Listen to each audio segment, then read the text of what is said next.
Okay, there we go. Welcome, welcome, Mr. Yaseen Kollia. How are you doing, sir? Good and you, Leroy. Good, man. Good, man. Thank you for joining us on the show. So as I explained to you before, we went live, all right? So this is the Leroy Slava show. I started about 3 months or so ago, and with the main purpose to educate, to inspire, and to share opportunities. And that's why I asked you to come on. So I get successful entrepreneurs in different fields coming on to share their stories, share their experiences, share the challenges too, Yaseen? Not just the good things. Sure. Hey, a lot of times people just tell you, hey, it's good, it's nice, this is what we're doing, but they don't tell you how they got there and the time it took to build it. So welcome and thank you for joining us. I know you're a busy man. Appreciate it. No problem. Yeah. So this is where we have conversations with entrepreneurs that inspire and experts to admire. So ladies and gentlemen, I want you to like this. I want you to share. I want you to subscribe to the YouTube channel where we've got other entrepreneurs sharing their stories as well. We come on once a week with a successful entrepreneur to share their journey, share their story. And we've got Yaseen Kollia on here today. Kollia, there we go. And why I'm excited about this interview, a couple of reasons why I'm excited, Yaseen, is one, those cooling towers are huge.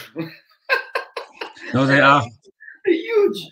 And I've never met anyone that actually, we look at them and we're like, wow, these things are huge. And I've never met anyone that actually builds them or knows anything about them.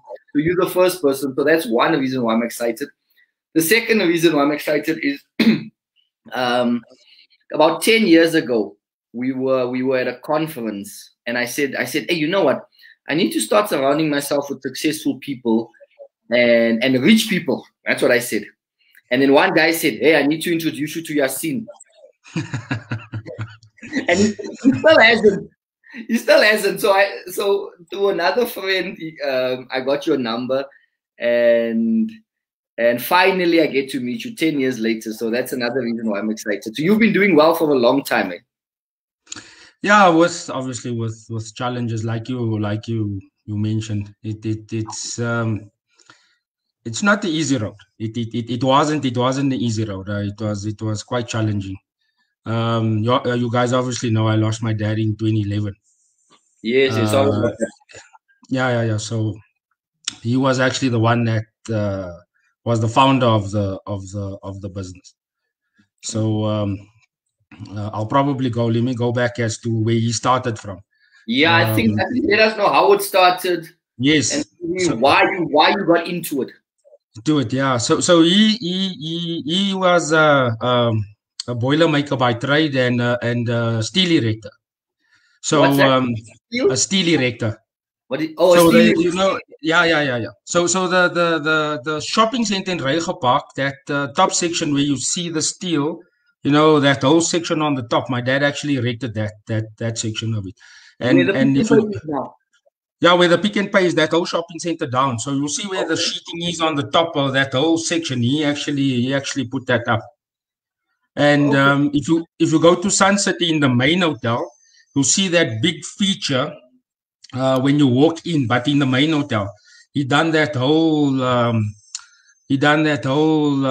feature with the steel, and I mean it was so nicely designed that it's got bended steel and how it all joins together. So if anybody has the opportunity to actually go there or go to the main hotel.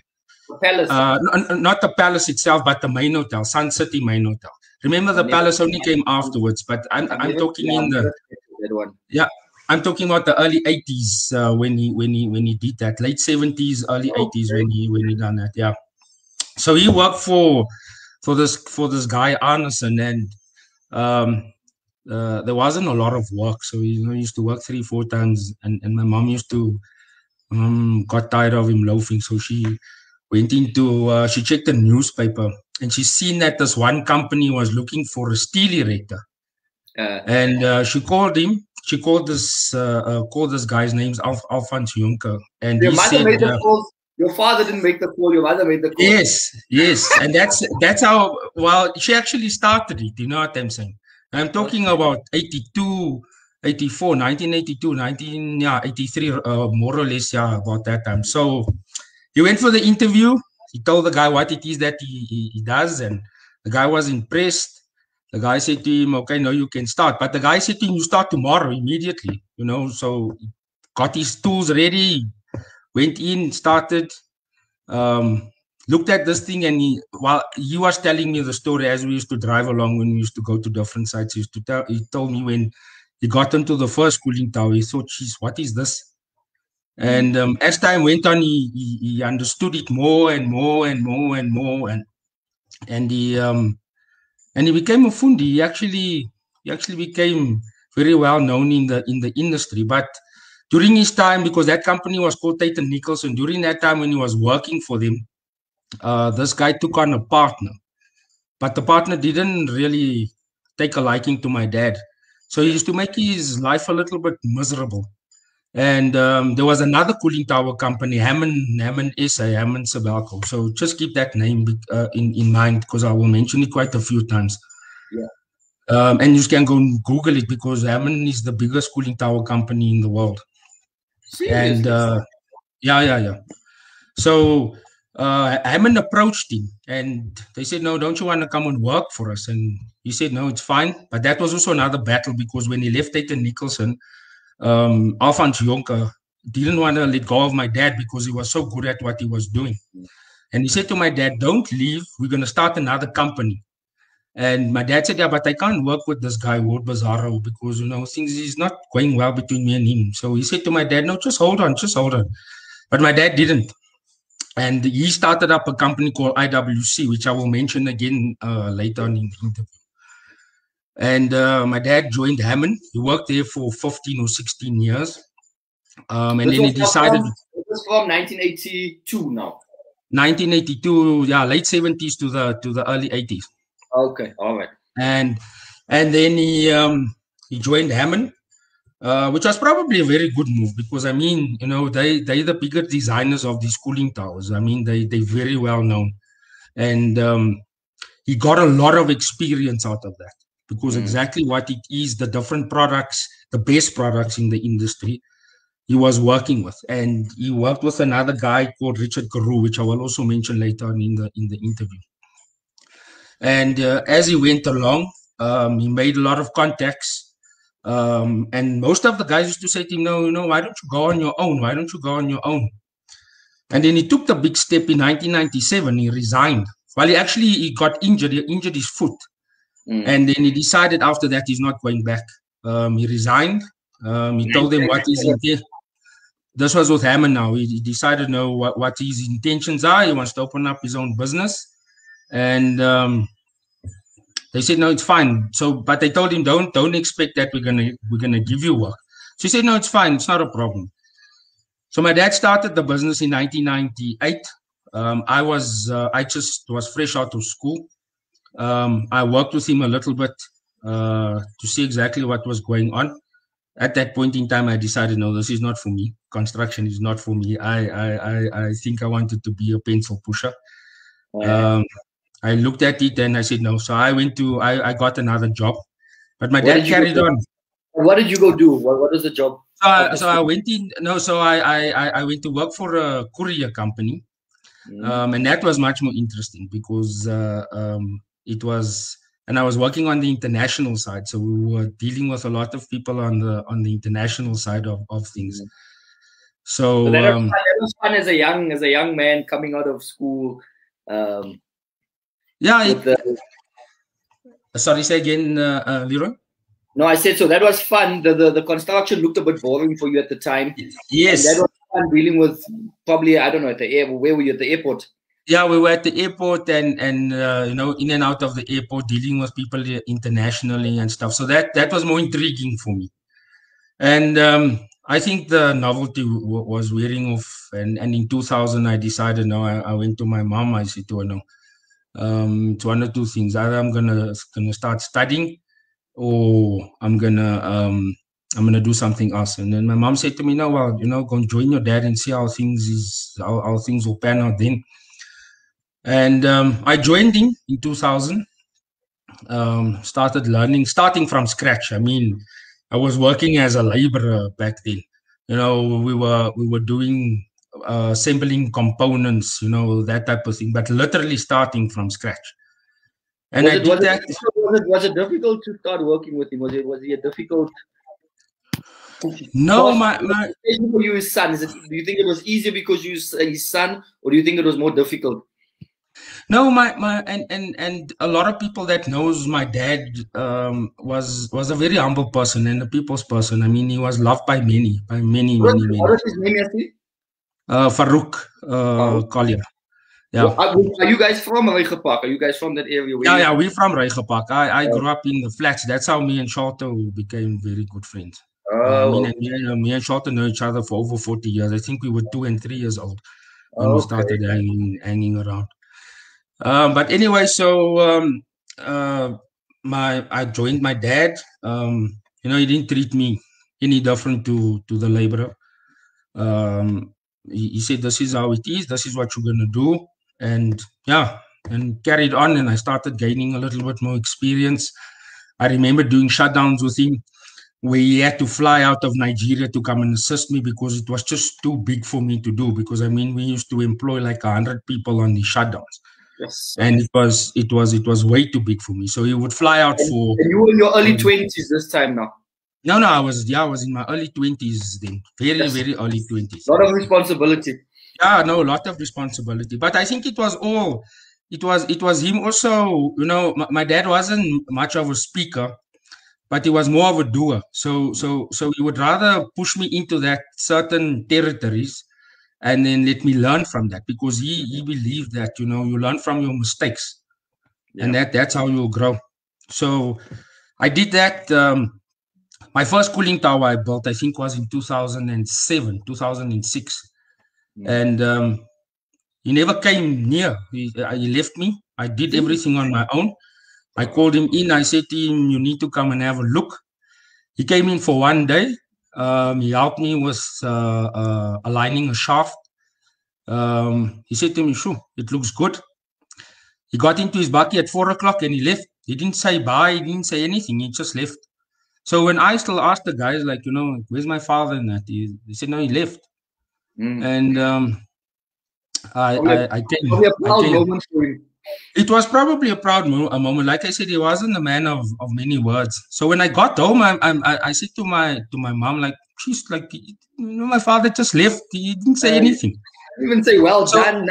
No, he didn't say anything. So when I got home, he was sitting on the patio and he was having a whiskey. And I said to him, like, "Geez, you just left. You never said anything." So he said to me, "No, it looks good." He says, "What more is there to say? You know, you did it all on your own." I said, "Did you see any mistakes?" He says, "Yeah, there was one or two, but nothing major. You just need to do this." And he went through it and explained to me what he's seen. And I think from then, I was on my own. I think that for him, he felt good, because he thought to himself, "Well, now I can leave him on his own. I don't have to come back and sort out anything." And going back to the shutdowns that we used to do at Sapi Kodwana, he never came after that. I handled the shutdowns all on my own. And you were yes, Yaseen, sorry, maybe just to get how big this is. So you were managing 100 people. Yeah, sometimes more. These are all guys, specialists, engineers. Maybe, I'm guessing, engineers. These are working. These are boiler makers. These are all builders. Whatever it is. So we used to not have engineers, because the engineers came from the client. So we would just have basically fitters and welders or boiler makers. That would so a shutdown is basically you go in, you repair whatever needs to be repaired, or maintenance and that type of thing. So so that's all that we used to have. If you needed an engineer to come and do a small design for you, we'd call in an engineer. But other than that, it was just mostly just fitters, boiler makers, and just general workers. Now, maybe what is a cooling tower and what does it do? Just so people understand what's happening. So the easiest analogy is to give you guys is it's synonymous with a radiator of a car. So if for those that is familiar, our engine works is you know, you have your cylinders, and then you have ports next to that where the water runs through to cool down the engine. Right. So that's exactly what a cooling tower does, because it goes through the radiator with a fan, and then that water circulates all the time. So the water, so the primary is the radiator, because that's where the heat exchange happens from hot to cold. So a cooling tower does exactly the same. It's the same purpose. So let me think what is the easiest way to explain it. So let's go to a power station. I think this is probably, and people that done science at school will understand it. Yeah. So on a power station, and those are those big cooling towers that you see when you drive past the power station, you have a condenser. So condenser is exactly what it says, what it means. It condensates steam into water. So a cooling tower goes through, so that condensated water goes through to the cooling tower, which cools the water down. So when you have a tube and you put steam through the one side and you put cold water through the other side, by the time that steam gets to one side of that tube, you're going to have water. So it comes in as steam, but when it exits, it's water. All right. So how do you actually extract that? You need to take the steam, cool the steam down in order to create water. So that's what the cooling tower does. So we'll have a tube here, and next to that tube you'll have, so the one tube will be steam, and the tube next to that is water. So the cooling tower it comes in on one side, cold water, and by the time it goes out on the other side, it's hot water. So at that point, when you have that pivot point where the steam passes and it comes from steam into water, that's where the heat exchange happens to convert it into water again. So that's what your cooling tower does. Okay, thanks. I think that's a good explanation of it, because we see these big towers, but maybe let me speak for myself. I didn't know what I saw them big towers, but I wasn't sure 100% what all of these towers do. Are all of them that big? Are all of them? No. So you have that one specifically called a natural draft cooling tower, because there's no fans inside of it. So it uses that funnel that goes to the top. So all the air gets sucked in from the bottom, and not sucked in. Well, it does actually get sucked in. So it goes through the processes, because a cooling tower has got 3 different layers. So it has a drift eliminator layer on the top, which actually helps the water not to pass through. Then you have pipes that sprays water over a fall.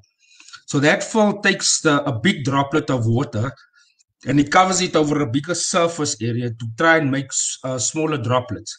So you can imagine if you take one droplet and you drop it from your roof, by the time it gets to the bottom, it's colder. If you have to take your hose pipe and put it on your roof and come down, it's going to take, it won't be as cool as what that droplet is. Okay. So that's what the cooling tower actually does.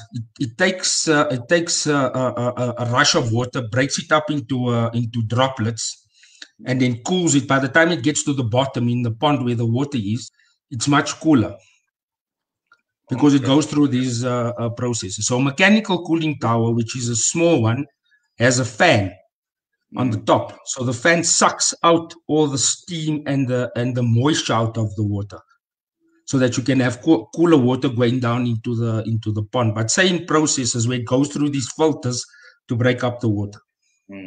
No, thanks, Yaseen, because I know a lot of these people listening here didn't know what a cooling tower is either. Yeah. I know you guys didn't know what a cooling tower is, so I helped you there. So, hey, Alistair. So, guys, if you got questions, maybe a couple of questions for Yaseen when we get to the end, then if it's not too many, then we'll ask him a couple of questions. So put in the comment section. So now your father's not coming out. He's sitting and drinking whiskey on the porch, and you going and you doing all the jobs. So no, he was never a lazy man, and my friends and everybody knows that he was never a lazy man. My dad always, he built his house on his own. He used to bring materials home to try, and I mean that same patio that he was sitting on, he built on his own with excess material that was on site. So it happened where while he passed away was that he was busy on one job. I did do a little bit more jobs than what he was doing. So he used to sit on one site, and I used to run like maybe 2 or 3 of them. So he actually passed away when we were busy with a very big project at Metal in Newcastle. He was coming home on a Sunday, and he met up with an accident on the Majuba Pass. Oh, man. So yeah, so that was also a bit of a challenge, because I mean, you speak to this guy every day. You are like brothers, because you phone each other in the morning, you phone each other in the evening, and you do the updates, because then it was finances we used to speak about, or what's the next quote, where's the next tender going to. So when he passed away, I thought, oh my word, now I'm left in this big world. And so when he was gone, this guy of Richard Carew from Hammond took me under his wing, and he became my mentor for a very long time. I mean, till today I speak to him. And he worked for Hammond. He was the divisional manager, and at one point he was the managing director of Hammond. So he took me under his wing. He showed me all the tricks of the trade. He helped me with financing, with the finances of our business. They helped us with a lot. I mean, he really did. It's funny enough that I used to go and sit on a Friday, every Friday, a full day, and these guys used to teach me, how it is to run a business and what you must do. And unfortunately, you don't have a certificate for that today that I can show. But what they taught me was unbelievable, and they changed a lot of things in our business, a lot of things. Yes, things you can't learn at university, eh? No, definitely not. And I mean, the wisdom that these guys had, I mean, we were talking between the two of them, Joe and Richard was probably, 60 years. Eh? Yeah, Yaseen, thanks for sharing that. Maybe, you know what, maybe take us to, I know when your father passed away, obviously it's sad, but I want you maybe to take us through the emotions, because now imagine now you, this young man, you running, now you're the head of the company, right? Now all the responsibility that fell on your father falls on you now. Maybe take us through the emotions now to say, were you fearful? Were you nervous? How did you manage that transition from obviously first you used to ask your father for a lot of advice, now you have to make all the decisions yourself? Yeah, it was very challenging. It was I remember the day when I got the phone call, because I was the first one that got the call when he passed on.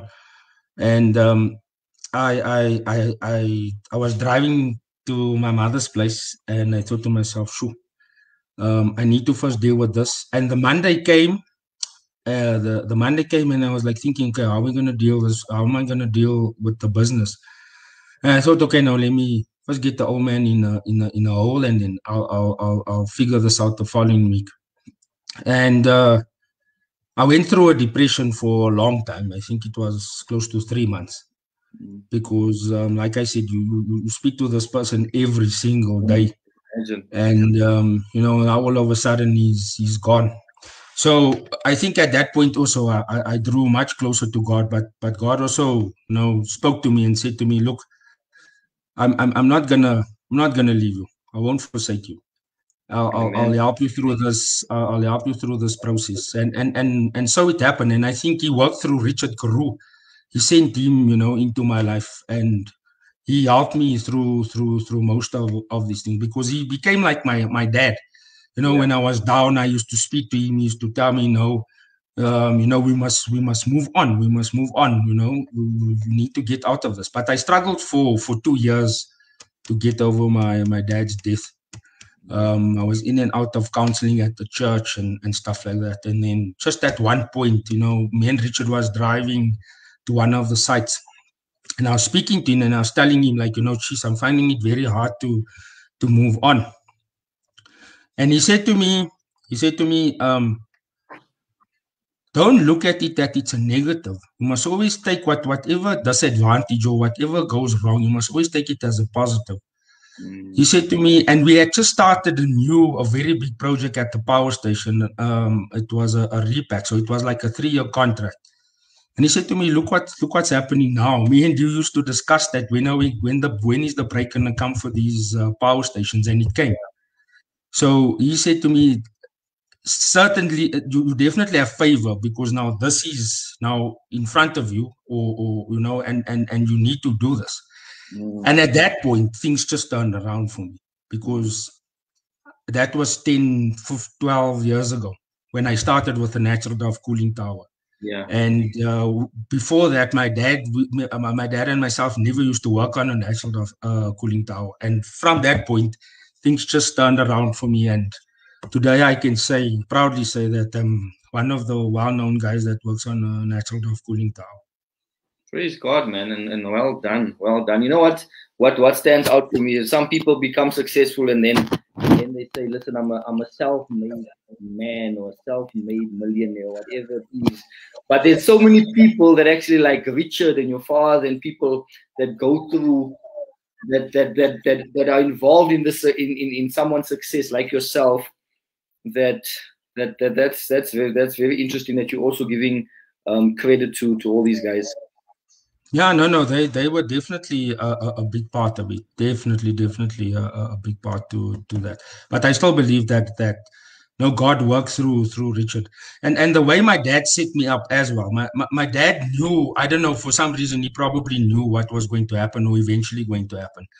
So he set me up perfectly. I mean, I'll speak about one contract where we had a challenge with vibration on fans, and we struggled for 9 months to sort out this problem. And I used to come home every day. Before I come home, I used to go and sit with him, and he came out there and he said to me, "There's nothing more that you can do. It's a design problem. It's not your problem. It's a design. It's a Hammond problem." But I said to him, "Yeah, but this is an opportunity for me to see what it is." And me and him went back the following day and we looked at what was the problem, and we seen. And my dad said, "No, maybe we must take this into account, that into account." Yeah. And we left, still had the problem. And then one engineer came around and he said, "No, we need to add one extra blade on." And that's when I learned so much about, vibrations and blade pass frequencies and all of that. So it was all part of the process. And when we were done and everything was sorted, my dad said to me, "Chiwas, you can give yourself a pat on the back. So in the future, when you have this problem, no one will be able to tell you, that when you have vibration, the minute when you come in there, you'll say to the guy, 'No, it's blade pass frequency.' And the guy would say, 'Okay, no, they'll understand.' No one will be able to argue with you." So it was a very interesting process, these last 20 odd years that I went through. So yeah, I learned a lot. I did. Yeah, no, well done. Your father sounds like he was an amazing mentor. So what does a day look like in Yaseen's life? Give us a bit of what does a normal day look like, and what does a weekend look like? Maybe so people can see from when you wake up to when you go to bed. So I'm the early guy. So I leave home usually at 5 o'clock. Depends where the site is. We're currently busy at the mines. We had a project at Eskom, and then I've got some of my guys at Sasol Secunda. So I would leave at maybe 5 o'clock in the morning, go to one site, spend the whole day there, go to various meetings, get progress on where we are, look at forecasts, where we're going to be home at maybe by 7, 8 o'clock, and then carry on to the next site. Like actually now I'm going to leave to the mines to see what the progress is there. So that's like a typical day, unless one of the sites demands my attention, like I have been in the last 3 weeks. I was there every day because it was about a month or so. So then I'm there full time. So you get there, guys are already working. You speaking to the client, getting progress, updating schedules, that type of thing. Okay. So yeah, that's a typical. Start at 5, you're up at 4, start at 5, back at 7, 8. It's a long day. Back at 7, 8. No, it's a very long day, but you get used to it. I mean, even at my age, I think when I was a little bit younger, I found it difficult, but now it seems like it's a little bit easier now. What's your age? How old are you? I'll be 43 next month. Okay, still young, eh? No, still young. Very young. Well done, man. Okay, that's good. Now your clients, how do you get how many? We got a couple of minutes left, guys. If you got questions, we got Yaseen on here. We're probably not going to get him back anytime soon. You can hear how this man's schedule sounds. So if you got any questions, anything you want to ask him, pop it in the comment section. I'll check on my phone now, and then we can take a couple of questions in the next few minutes. What was I going to ask you now? How many clients, like a month or a year? How many clients do you get, and how do you get your clients? Is it tenders? Is it referrals? How do you get these cooling towers clients? So you obviously have to make a name in the industry, you know, like I said, in the last 10 years since my dad passed on, I had to start afresh. And a lot of people didn't. I mean, you won't have confidence in a 30 odd year old guy, you know what I'm saying? Yet you were dealing with the old man who was in his 50s, and he had all the wisdom. So how you know, you as you think like, oh, you know, this guy's young, what does he know? So I had to build from there, you know, 10 years ago, and work through a certain go through certain channels, you know, with Richard helping me to actually build up my name. So you get called out. I mean, you go and market on certain things, but I mean, we just get called out. You know, you get a invite to a tender, or you go on ISCOM's tender bulletin, or that type of thing. But most of the time, it's just people calling you out. It's just a clientele that you have, where people will call you out to come have a look. And you obviously do a bit of marketing. I ride around and check up on guys and that type of thing, just to see how they're doing. But it's a cooling tower is a cooling tower. You need to service it. It's exactly like a car. You can't run it forever and expect it to work. So that's nice. It's like a recurring. They have to call you back. No, they have to. And I mean, because there's not a lot of players. I think we're about 8 players in the cooling tower industry. In South Africa. In South Africa, yeah. Wow. So you have to, you have to make sure that what you are doing is right, because the minute when you mess up, the guys are in there to take over. Everyone knows. Everybody knows. And I mean, that relationship you have to keep. And I mean, I've kept relationships with some of the guys for, I think, 15, 16, 17 years. Yeah. So yeah. Only 8. So there's only 8 companies in South Africa. Wow. Yeah, no, there's only 8, and there's one IWC. You know, like I mentioned, IWC is the only because Hammond closed down. That was also my break in 2017, because we went through a little bit of a rough patch in 2015 and 2016. You know, with not work coming in, you know, we were a bit on the struggle, and I was doing work for Hammond. Hammond wasn't getting any work in. And Hammond closed their doors in 2017, but that was the biggest break, because I used to fast and pray. And I said to God, please just assist in this way, because then IWC, who's the opposition to Hammond, wasn't giving me much work, because obviously I'm doing work for Hammond, you know, and I had my own clients as well. But I mean, the money wasn't flowing in like it should have been. And then when Hammond closed their doors, I mean, that was just the floodgates opening. And I promise you, I prayed and fasted for a week. I prayed 2 hours a day, and I'm not lying about that. I prayed for 2 hours a day. I remember praying one day for 3 hours. Wow. And I think it was a month later, and Hammond closed their doors. And when Hammond closed their doors, all that work came to me. All that work. Wow, praise God. So, and I was going to ask you, you already answered half of it, but in these difficult times, because obviously now with COVID, the economy is down, petrol is up. I don't want to be negative, but it's, things are happening, and small businesses, restaurants are struggling.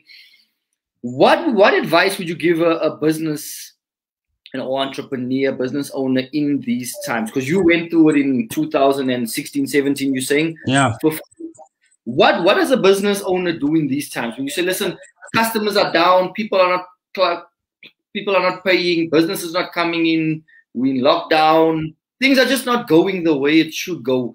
We have to pay employees, I've got a family at home. How do I keep my spirits up? How do I move forward? Maybe give us some what you did. You gave us half of it. You gave us the answer, but yeah. So during COVID, and you know, I didn't mention my wife, Natalie. She stood behind me through a lot of difficult times, and she was there. We actually closed our business in 2012, my dad's business, because there was just too much red tape. When it came to financing and consignments and that type of thing. So we closed that business and we opened up a business on her name, which was obviously Black woman owned, which was a great advantage. And I mean, she stood through all the difficult times. She stood behind me. So what she did was COVID. We had 2 or 3 contracts running, and she actually saved money during that time, you know, because we always try to keep this 3-month forecast or 3 months cash flow to know that we okay. And I mean, when she implemented that, this is in the business. This is in the business, not this is in the business. Okay. No, in the business. So she kept that 3-month cash flow. You know, so when it came and we were closed for 3 months. We had enough cash flow just to carry us through. And I mean, we paid our employees during that time. So it was, you know, God works wonders when he alerts you already when certain things are going to happen. So when we get these contracts, you know, Natalie always makes sure that we establish for a good 6 months, you know, that you know what, if there's any trouble, because of the lessons learned, because of what we did when we were going through the rough patch in 2016, 2015, 2016, 2017. So you start learning from that you would rather, you know, instead of having Nando's, you would rather buy chicken licken, you know, that type of thing for a couple of months, so that you can save that 2 rand or 3 rand to carry you further. So I mean, that was a great lessons learned for us. And I think it must be difficult. Obviously, look, I don't have an understanding, but I'm thinking these towers are probably millions and millions, right? So now going from getting a lot of income to getting no income, basically. Yes, which is probably a huge adjustment. Eh? Yeah, so it is it was look, you obviously create overheads as you carry on, you know what I'm saying. So the one thing is that you want to cover is just to cover those overheads. So now you have this money actually, you know, always coming in, and you're covering the overheads. So now you're just covering the overheads, but there's no extra money to spend, you know, to do certain things. So then you start working a little bit wiser with what you have, you know, and like I would say, a 2 rand will have a name on it, and that makes you wiser, much wiser. And Natalie was very good with that, very good with that. So our COVID was 2016, 2017, you know, but by the time COVID came last year, we already had the experience and the understanding of what it is that we need to do when these times come.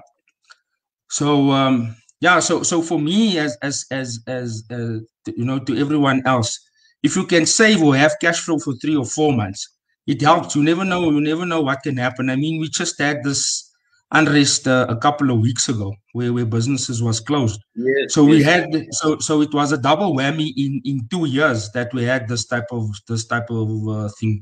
So I mean, it seems like it's gonna happen more often in the future. So all that I can say to everybody is, like, if you can save, you know, and try and keep that cash flow. But I know some businesses are not fortunate enough that, you know, they closing. Yeah, because some are month to month. The income for this month, yes. They use for next month. That's how most businesses are. But I think that's good advice. Good advice for myself as well. Thanks for that. 3-4 months cash flow. Start saving. Start working wisely with your money. Awesome. And I think what I got out of this is that marry a good woman. Eh? First, let's start with your mother. Yes. Wife, Natalie. No, for sure. And I mean, Natalie learned from my mother quite a lot. So yeah, you know, it's a blessing to have her in my life. And I always say that she is definitely my better half. She isn't. No, yeah. No, she is well done, man. Last words, guys. So, what does the future look like for Yaseen? What's next? What do you do other investments? Do you invest in anything else? Is there something else you do outside of the KYM industrial cooling? And maybe tell us what the future looks like the next year, 2 years. Let's not go further than that. So we obviously don't have we have properties, you know what I'm saying, but you know, I have a different view on properties. Reason being is because we need cash flow. So if a contract comes up and we need a certain amount of money, we need to have that money available. So Shushalto said to me, no, we can always take that money and then put it into properties. For me, it's a little bit of a problem to wait for so long for the return. I said to Shot, I will eventually get there. I will get there, but for now, I just need to stockpile for a good couple of years. Eskom is on the spending spree now for these natural draft repacks. And I mean, those are long-term contracts, 2 years, 3 years, 4 years, up to 5 years. So we know within the next 5 to 6, 7 years, Eskom is going to be doing the repacks on these natural draft cooling towers. So that's what we're basically chasing for now. So the industry is picking up. You know, the mining sector is doing very well, as you guys can see with gold. Gold is doing very well. The mining sector is on the spending spree as well. So it's looking good in that section for us. Sapi Kodwana, which is a paper mill, they're also doing well. Mondi is doing well because they found a new product in the wood. So in our industry, it's looking quite good. It's looking bright. Exciting, man. Awesome stuff. So you're saying for the next 5 to 10 years, your focus is fully on the business, reinvesting it in, being ready for these big projects, because there's a long pipeline of projects coming up. Yes, no, for sure. And then we'll look into property at the later stage. Me and Shalta will probably look into that. But for now, I think I'll stick to the cooling towers. Awesome. Thanks, Yaseen. Last word for someone that wants to get involved. Maybe someone saying, "Listen, I'm a boiler maker. I'm an engineer. I don't even know what you studied to get into what you get into." How do they get into it? If you want to give them advice, last words, and last words of advice. Then I think we've covered most of it. I think it's perseverance. Like I'll go back to Shalto again. Is the drive that guy has got for certain things is unbelievable, and I learned that from him because he has such a drive, you know, with the mags and now with the rooms. So for me, I took that and I you know, you implement it in your business or on your sites, and the drive. If you have that drive, you must never stop.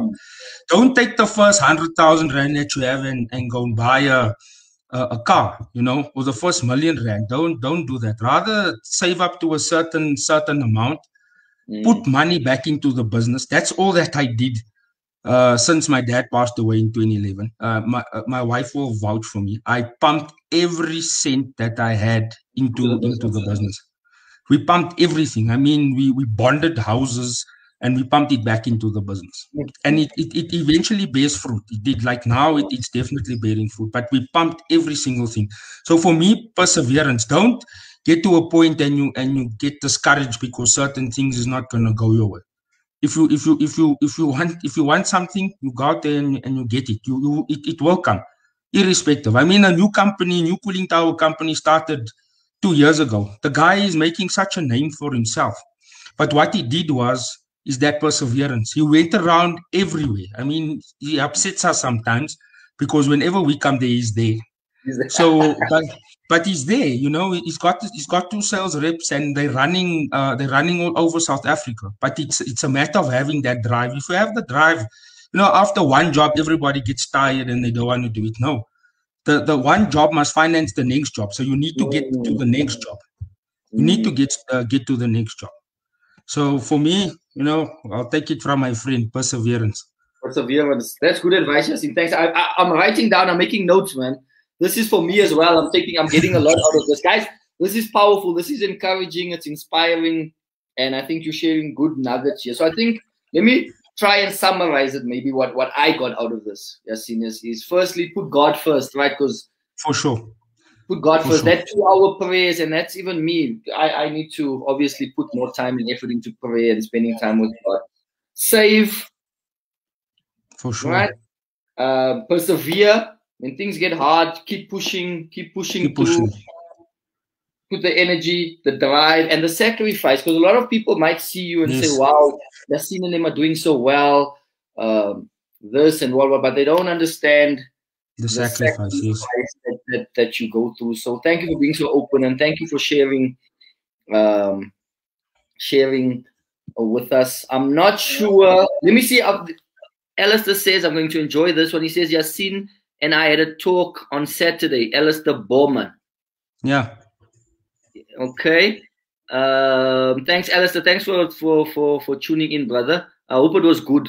Please don't. I hope it was a good talk.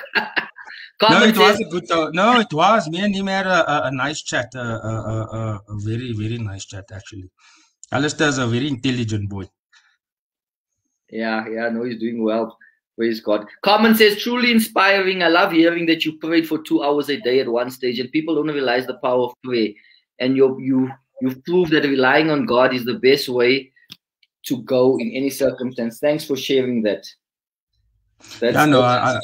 I believe that we can't do it on our own will. I can't. And funny enough, you shot again. He was the one that woke me up one morning and said, "Come, we're going to church." And I gave my life to God at that point. So Shorto's name comes up quite a bit. He's sometimes I fight with him, but he's been an inspiration. Remember, Shorto's a one-man show. He done everything on his own, from standard 9 to matric. So he is an inspiration to a lot. And I wanted to get him on as well, but Shorto. He says, "Nah, bro."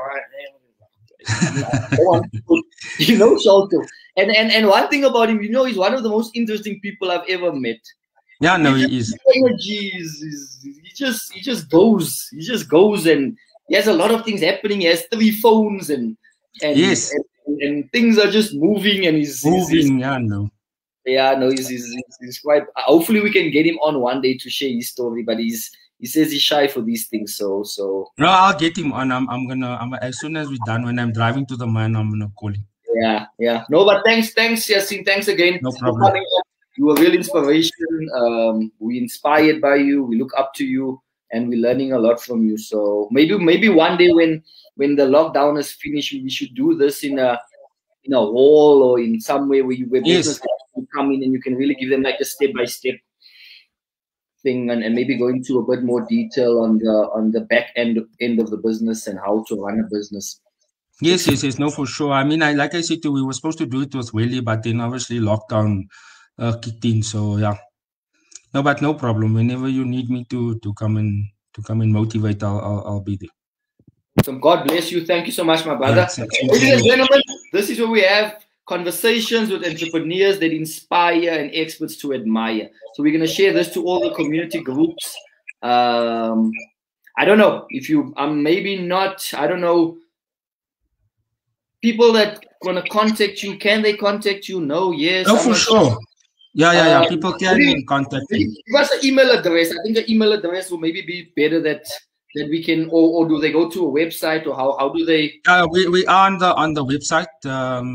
You can go at I think it's www.KYM Cooling Towers. KYM Cooling Towers. It's not industrial. It's KYM Cooling Towers. And then my email address is yaseen@kymi.co.za. Okay, I've got it. I'll pop it into the comment section as well. Awesome stuff. Thanks, my brother. All the best. God bless you. And thanks, Leroy. Thanks. All right. Same to you. Cheers. Bye.